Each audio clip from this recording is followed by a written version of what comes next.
Well, they are called the CentralPark5. In 1989, they were teenagers and were sent to prison for rape of a jogger here in New York. The men served 6 to 13 years before their convictions were thrown out. Yesterday, they reached a $40 million settlement with New York City. But as Michelle Miller shows us, that money can't buy back the time the men lost. 25 years after being convicted for a crime he didn't commit, Kevin Richardson, one of the men known as the CentralPark5, feels vindicated. Now it feels great to have a voice, because in '89 we didn't have one. All we wanted to tell y'all that we didn't do it.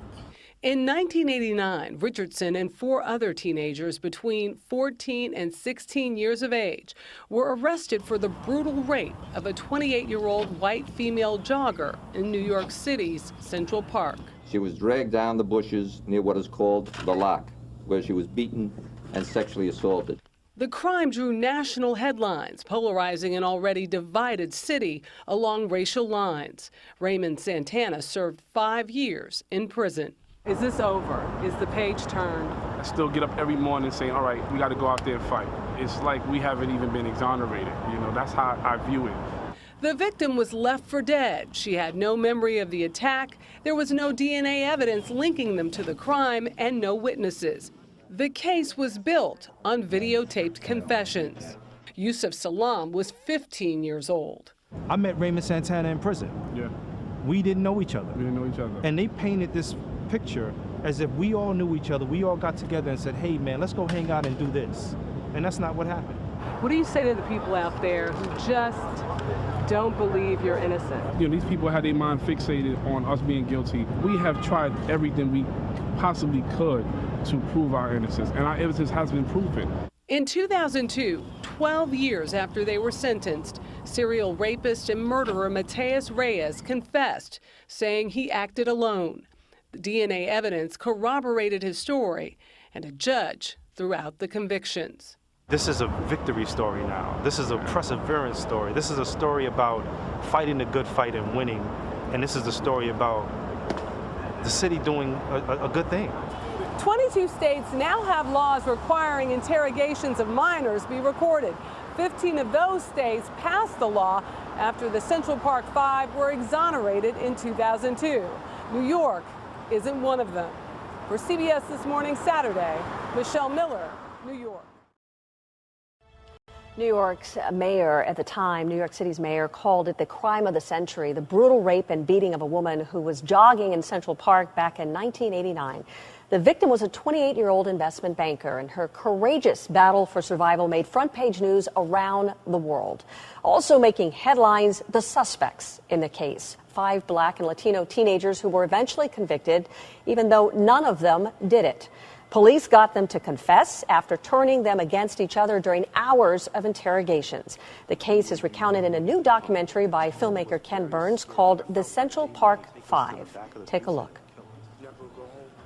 Hardigan sat down and he said, look, Ray, I know you didn't do anything wrong, but the other guys right now, they're in other precincts and they're saying that you did it. And they're telling me, well, you're not saying nothing, but these guys put your name in it.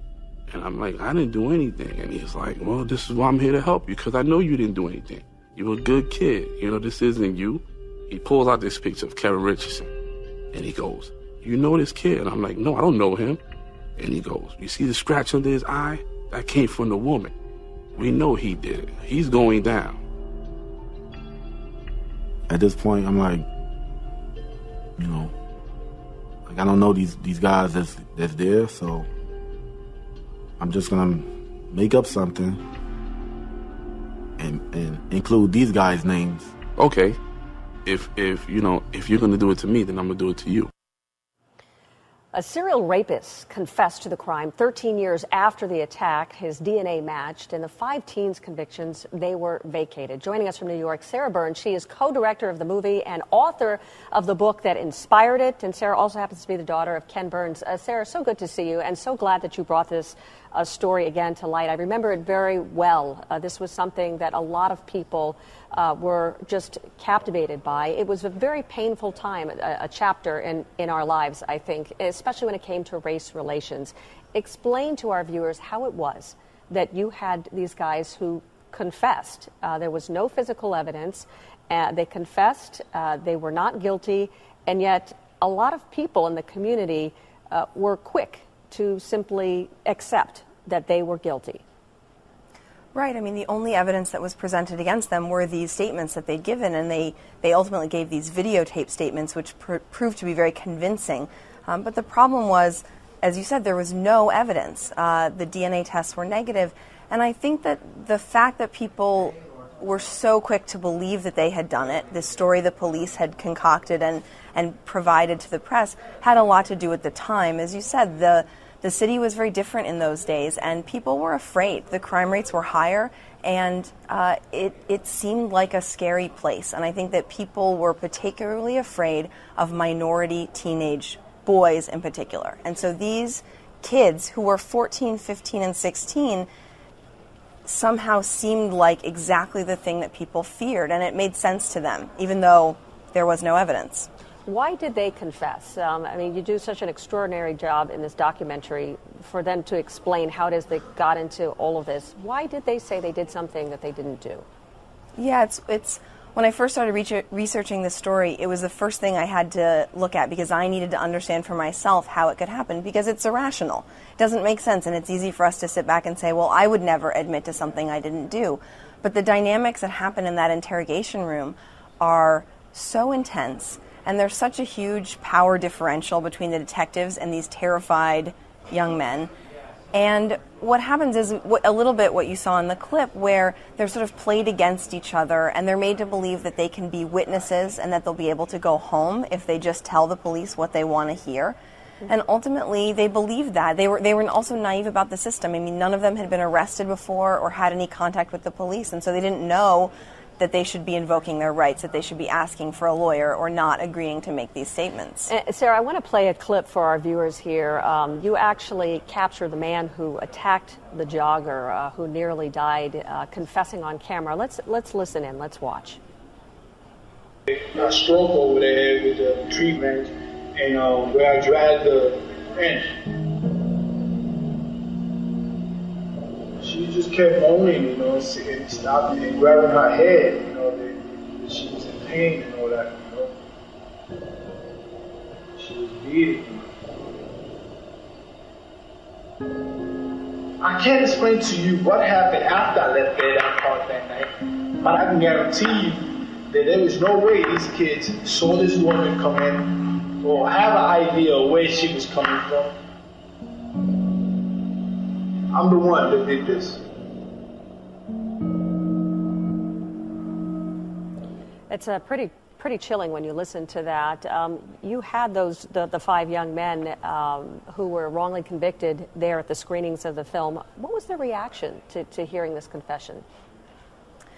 Well, I think for them, I mean, they first heard that Matias Reyes, the actual perpetrator, had come forward in 2002, and it was on the basis of that confession that the convictions were vacated. The recording that you hear there in the film is one that he gave actually to a private investigator that we were able to dig up. We had hoped to interview Reyes for our film, and he ultimately wouldn't give us that interview.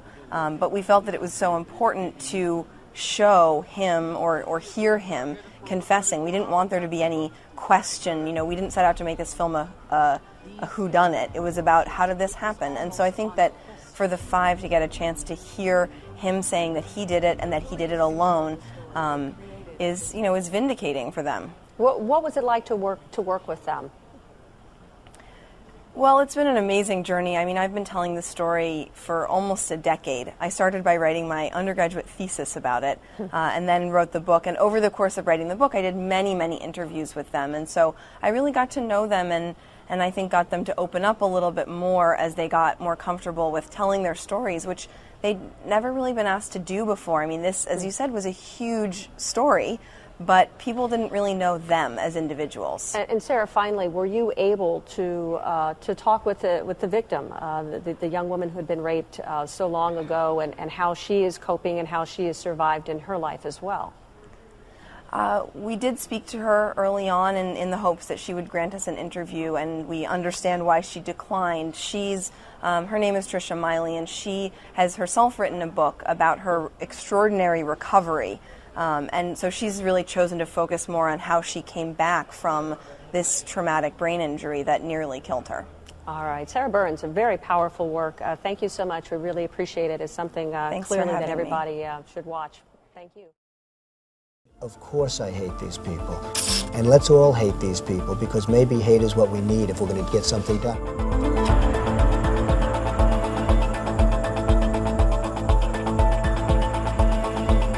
Found a female. She was still alive, in fact still is. I am strongly in favor of the death penalty. I'm saying if they're found guilty, if the woman died, which she hopefully will not be dying, but if the woman died, I think they should be executed.